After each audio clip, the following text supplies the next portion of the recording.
mesut musun? Ne aklımda ne kalbimdesin.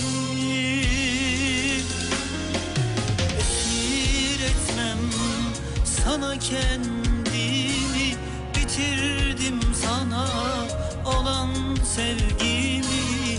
Dağıma anmam ismini, gözün aydın, mutlu musun?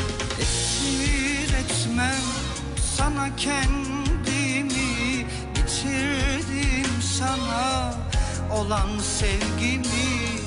Ağından almam ismini, gözün aydın, mutlu musun?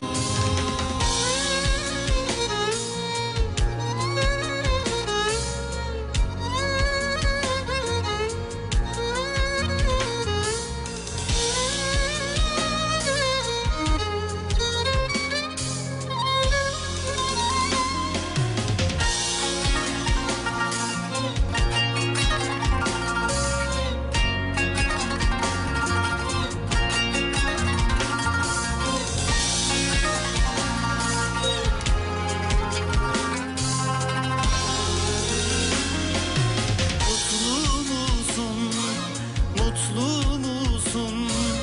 Ne düşümde ne hayalimdesin, ne gecemde ne gündüzümdesin.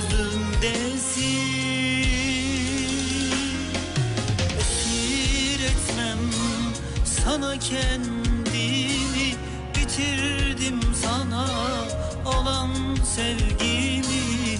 Dağıma anmam ismini, gözün aydın, mutlu musun?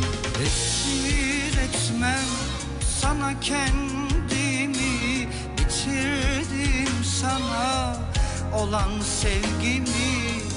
Ağından almam ismini, gözün aydın, mutlu musun?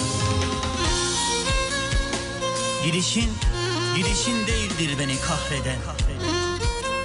Sana inandığıma kahroluyorum, kendime kızıyorum. Sana asla değil, sana asla değil, sana asla değil.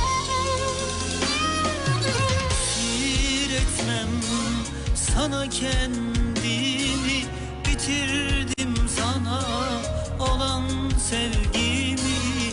Dağıma anmam ismini, gözün aydın, mutlu musun?